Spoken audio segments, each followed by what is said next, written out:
from the road, going to a wedding. Not driving, by the way, right now while we do this. Wedding comes up at the top of the hour, and I hadn't put together a video in a few days because I have been on the road. So I thought to myself, why not? Why not go live and see who we can get? We're probably a minute deep in the video. It's telling me nobody's watching yet. I love having 70,000 plus subscribers, and I can't get 10 people in on a live stream from the kickoff. It's amazing. So thumbs it up, subscribe, share. We're going to talk about Glenn Greenwald for a minute because I think it's important. And I think it's important for a number of reasons, and not so much the reasons that some other people may think it's important. How we doing, Phosphore? Appreciate you out there. Appreciate all the thumbs up. Susie Champion, AQ, good to see everybody. Good to see everybody. So, yesterday, while I was visiting my brother, I was out in the boondocks, did not have a ton of service. So, basically, I was sitting there and just trying to scroll a little bit, but I was spending a lot of time with my niece and my nephew and my brother, obviously, and having a good time. Then I see Glenn Greenwald's trending, okay? And this is what I'm going to say about Glenn Greenwald, okay? Glenn Greenwald has done some very important work, but at the same time, he has admitted to being a gatekeeper. And what do I mean by that? What do you mean, Jason? What do you mean Glenn Greenwald's admitted he's a gatekeeper? Well, when Tim Dillon had Glenn Greenwald on his show, Tim Dillon specifically asked him about 9/11 and essentially 9/11 truth. And Greenwald, first of all, Greenwald got slightly uncomfortable with it, but then gave a rather honest answer. And he says, look, there are certain things that I decided not to get into because of my career, because of my credibility. So not because 9/11 wasn't the most important issue, not because we weren't lied to about 9/11, not because he didn't believe some of the quote-unquote conspiracy theories, but because he was concerned about his career. That's not a great sign. Okay? That's something that people should question right out of the gates. Now, let's go a little further. Let's go with Edward Snowden and the documentation that Greenwald put out with Snowden. Yes, that documentation was absolutely 100% important. Okay? Let me see. Did this flip the damn screen? I hate that when it flips the damn screen. God, that bothers me. Can I? Oh, dude, there's nothing like it. Is everything flipped on your end? Does this say Stewart Shop backwards? Like, what is the...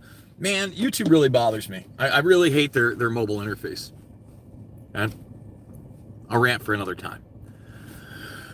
Greenwald, for those that don't know, just had a quote-unquote sex tape released by him, on him, okay? So now you got somebody who looked at his career more than the truth, that when the Edward Snowden stuff came out, there was a certain amount of it that did not go into the public arena. And now you got this video. Now let me say this. Let me start with this. If you are an adult, what you do as an adult with another adult, that is your business.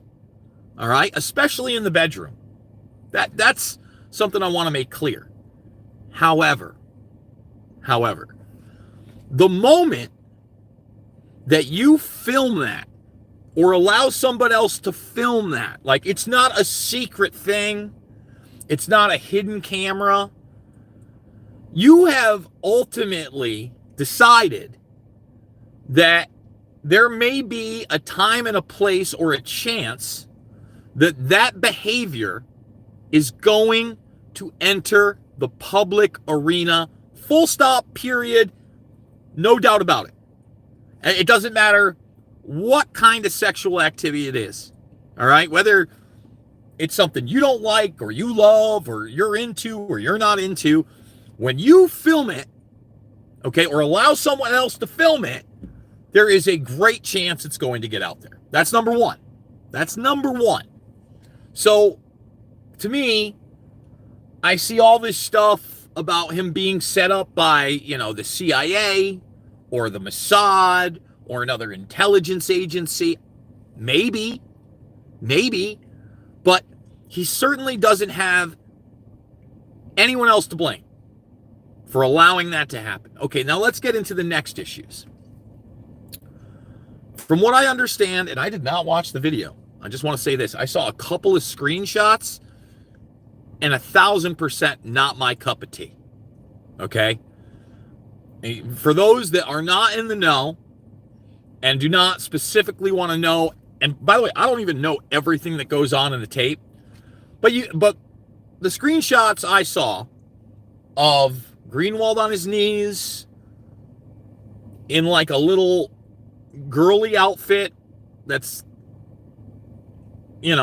whatever, and also what appears to be a crack pipe there. And from what I understand, this is a prostitute. First of all, I am not somebody in my personal life. I can tell you this. I have never had, nor will I ever have a prostitute. Period. I have an issue with transactional sexual activity in that manner. Like pay-to-play sexual activity. When two people are attracted to one another, physically, emotionally, spiritually, and it is consensual, that's one thing. But I think it speaks to the character of a person who pays for sex.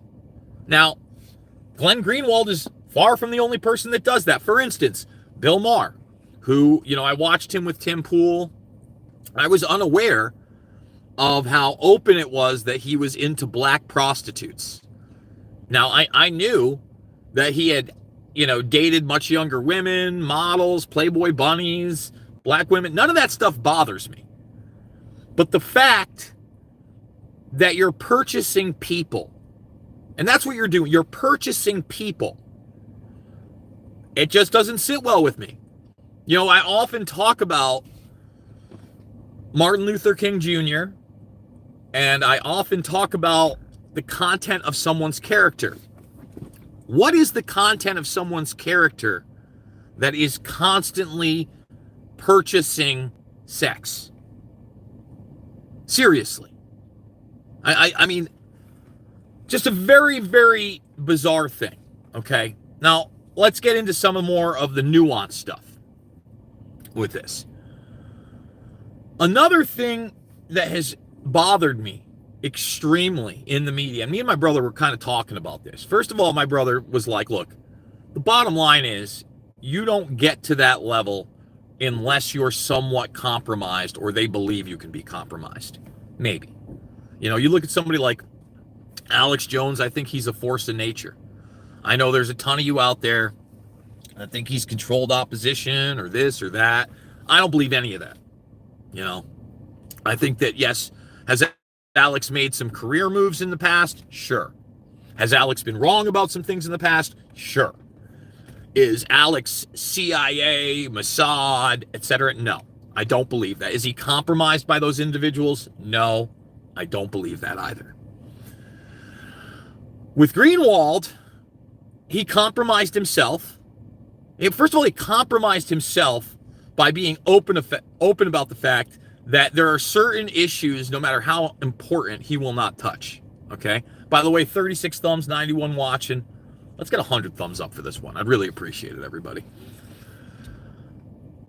Like I said, he did that. He compromised himself. Yeah, no one was forcing that camera. I mean, it's clearly a phone camera. Okay? Now, that's one. Number two is, why has it become, like today I'm sitting here, I'm driving down to the wedding here. I'm in New York. And I don't think it was NPR, but NPR is like the king of the effeminate male news reporter, right? Which is very, very, very, you're purchasing a person. That's not a service. A service would be, I'm going to get back to the radio thing in a moment. A service from a person would be a skilled labor. Okay? Not everybody can do the plumbing. Not everybody can put a new window in. Not everybody can fix your brakes. Every single human being that is an adult, okay, and conscious, without mental issues, okay, those people can have sex. And what does sex involve? It involves you physically. It's you. All right? It's not a service. Yeah, I've never been a strip club guy. I understand the appeal. I've probably been to a strip club 5 times in my life. Certainly not my thing. Bachelor parties would be one of them. Work celebrations. Remember, I went to one in Los Angeles. I think the first one that I ever went to. I did that. Like, I was probably, 19 years old. And from that thing, and like purchasing a lap dance, which I've done. I'm going to admit that right now. I purchased a lap at my first strip club. I purchased a lap dance, not knowing what it was. That was enough for me to know that I would never be into purchasing sexual favors. Let me just say that. Okay? But again, I'm not excusing my behavior. I can only just say that I was naive and, again, much younger. This is a journalist in his, 40s and 50s at this point? No, but that someone's saying you don't get to keep that person. Okay? The same person that was talking about you're not selling yourself. Let me say this again. When that person is quote-unquote the service, it's not even them that's running it 90+% of the time. Pimps are a real thing. They're still going on. Suitcase pimps or not. Okay? So now somebody else is literally in ownership of your body and what you do with it. I just can't get down with the service thing. We're going to have to agree to disagree. Getting back to the news thing and these effeminate, soft, weak-ass excuses for journalists. This dude had Leslie Stahl on. Okay, Leslie Stahl of 60 Minutes. No, they didn't spy on your campaign. Like the worst of the worst. And he's throwing questions at her. Okay? He's throwing questions at her. Like, the Trump administration has come after you and CBS for essentially what judges have said. Did you think that they would come after you this hard? It's like Leslie Stahl is an establishment monster. An establishment monster. Thriving on selling you falsehoods, lies, and hate. Destructive narratives on purpose. And she gets propped up by some loser. Okay? Really bothers me. Really, really bothers me. Now, as far as Greenwald goes, it's obviously not the type of behavior of somebody that didn't have trauma in their lives. So now let's take it beyond just him putting himself in that position. Okay? And let's take it beyond what some people are going to say, homosexual, perverse activity. What do you think has happened to people that are into that type of submission, humiliation, degradation? Man, woman, man with man, woman with woman, doesn't matter. I'm talking dungeon stuff. I'm talking pain stuff. I'm talking other bodily fluid stuff. Right? That, to me, is one of those things where you think to yourself, for me anyway, some of my best memories, some of the things I hold near and dear, it's not just the relationships that I've had with certain women, but yes, certain sexual experiences with certain women, or spending time with certain women on vacations, or, you know, just at events. And, you know, or maybe that one night in the bar where me and a girl that I've liked forever finally got together. In no way, shape, or form has that ever gotten physically violent. And let me say this, you know, in the tail end of like the last 10 years, not that, you know, I've had a ton of relationships, or a ton of one night stands, or, you know, hookups or whatever. But I did start to notice, you know, about 10 years ago, that like the choking stuff was being normalized more and more. I'd have girls asking me to choke them. And I'm just going to be honest, you know, I'm not super comfortable with that. I'm not into any type of asphyxiation erotica, if you will. I think a lot of that has to do with trauma, you know? And so I've never been able to take my hand and just like throw it on a girl's neck. Okay, I think that's weird. That's about as graphic as I'm going to get with all this. But at the same time, that is a microcosm. That is a microcosm for the kinds of things that we've seen out there. And now you think about the celebrities, you know, like Diddy. I mean, there's got to be some trauma there too. I mean, there's a whole power thing, but think about what he's doing. He's taking advantage of men, women. He's buying the services of others. Services. I think he's buying people, right? That's what it's all about. People collecting people. But with Diddy, you know, from what they're saying in there, you know, another man's ejaculate being rubbed into their nipples, that's crazy to me. It's crazy. And I don't think that these are the type of people that we should be celebrating as musical artists, as movie stars, as journalists, as internet personalities. I'm sorry. And, you know, I often do wonder. I mean, I think there's a lot of different reasons why I'm so heavily shadow banned on Google, on YouTube here, on X, and all these other things. But am I too normal? Am I just not that compromisable? Right?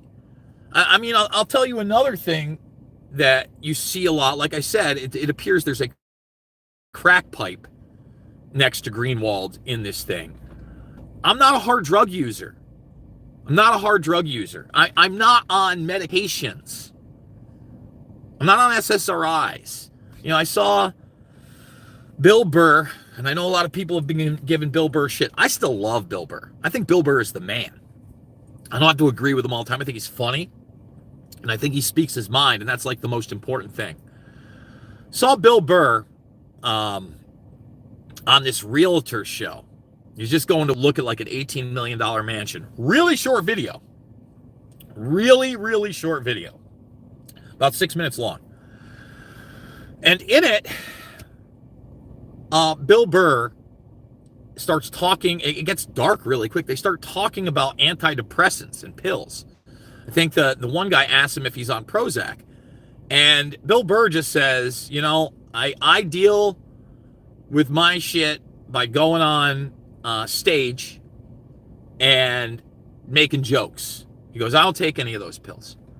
Now, the other guy has been on it, and he asked him, he's like, so like, what do you do with it? He's like, well, I start feeling depressed, and I pop a Prozac, and it makes me feel happy. Let me say something right now.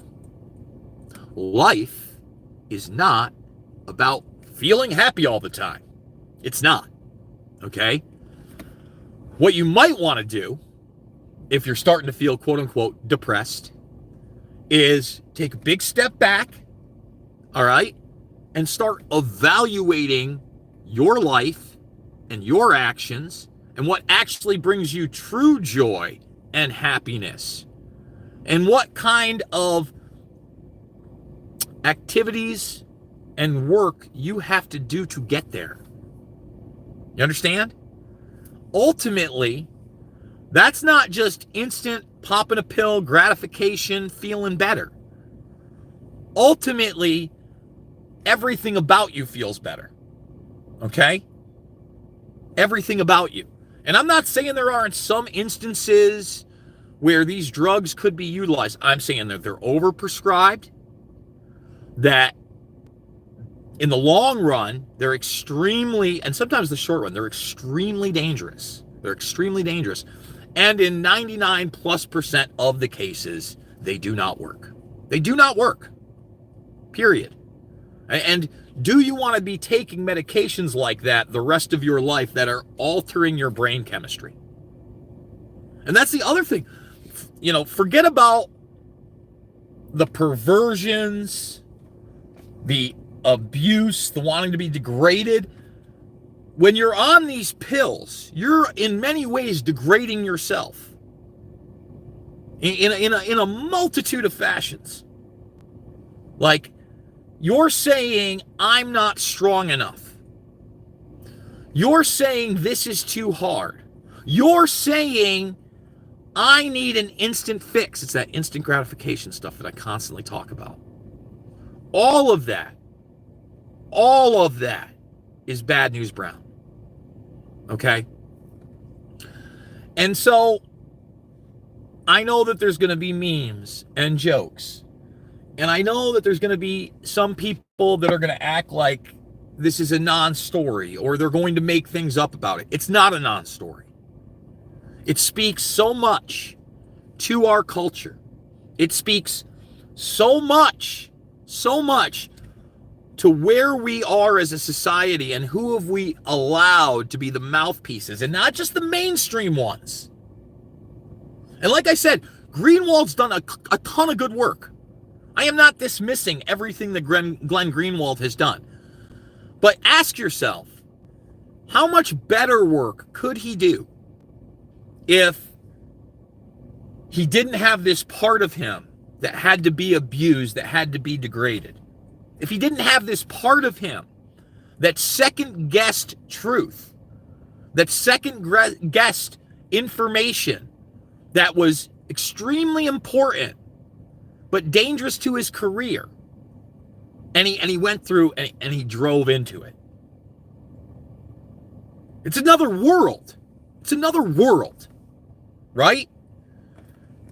And I guess, you know, that's what really gets me, is like so much of this destructive, abusive stuff has been normalized. Like, I've heard people say, you shouldn't kink shame. You shouldn't kink shame. Well, what if that kink is physically dangerous to other people? We know, and I'm not talking about Greenwald now.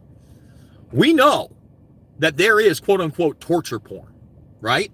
Like the Hostel movie, that's real. That's taken place. Those places do exist. It's not just like cartoon level. So at what point does it cross the threshold? Even with women, you know, one girl that I dated, one of my favorites, one of my favorite ex-girlfriends, I thought there was a chance that, you know, we could make it right and maybe even, you know, raise a family together at some point. She's much younger than me, but she had been into some pretty abusive stuff that I was not into. And I remember once she kind of looked at me and she joked and she said, you know, I couldn't even take you to an orgy. And I go, no, you couldn't, because I'm not into that. I'm like, you're right. You couldn't do that. That would not be my cup of tea. And, you know, I haven't talked to her in a while, I'm going to be honest. We remained friends throughout. To be clear, actually, we haven't talked since right after January 6th. She had seen that I went there on my post, and she just wanted to make sure that I was okay and everything was okay. And this kind of speaks to the media. Like, she wasn't the only girl. Like, another one of my exes also, who had no idea about my politics or the things that I had done in the past with documentary films or InfoWars, she kind of said the same thing to me. And I'm like, look, I am fine. I go, I realize that you were around me when I was not talking politically all the time and I was a bartender. But, you know, this is me, period. You know what I mean? Like, this is it. Now, since I've talked to the first one, she's talked about wanting a family. I remember very early on, she had an OnlyFans account that I didn't know about. And then she took that down. And I guess she had some stuff on her Instagram that she didn't like afterwards. And she started realizing, hey, I don't want my family to see these things. I want my little cousin to see these things. And she had a real realization moment. And she had that moment way before, and you could tell she had trauma. Her mother eventually killing herself, which I cannot imagine, right? But it takes it all the way back to what I was saying before. Trauma causes odd things, and people deal with it in different ways. But if you've allowed trauma to enter your life in a manner where you need to be physically and verbally and mentally abused for some kind of sexual pleasure, there's something wrong. There's something wrong. I mean, I don't know how else to say it. There's something wrong. So look, I got to tell you, I wish the best for Greenwald. Quite frankly, I hope that, you know, he can move away from the kind of stuff that he enjoys sexually. And I would hope that anybody that are into those things can move away from those things, because there's just nothing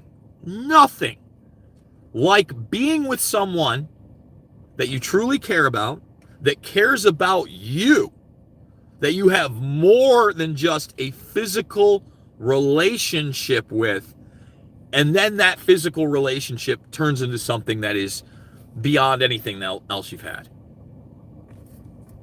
It's the truth. You know, there's nothing like it. It's not just consenting adults.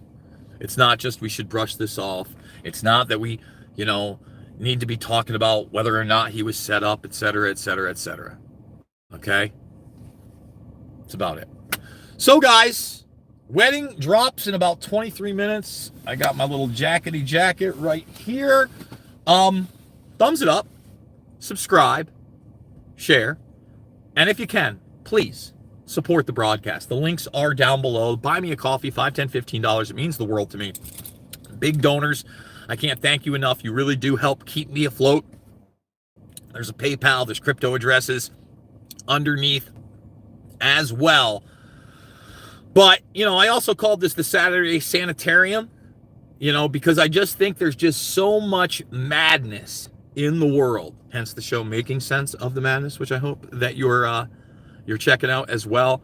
And I think that we have to take a step back and really, really think about those that we're propping up, what's going on in the world. I mean, I could have gone into the MAGA stuff and, you know, the big, beautiful bill, the AI in that bill, all that stuff. I think that this is something that we're talking about culturally. Look at that sexy guy in those glasses. Come over here real quick. So this is the guy that's getting married, everybody, right here. He's got terrible hairline right now. I've just seen him the first time in a while. Oh, we're live. We're live. Yeah, we're totally live. Watch So this wedding's going. Hey, I love you, brother. I'll see you inside. Congratulations. All right. So there's the man, the myth, the legend, Bill Shell. Oh, all right. And listen, I got to go, everybody. Thumbs it up, subscribe, share, donate. We'll see you back in Iowa later on.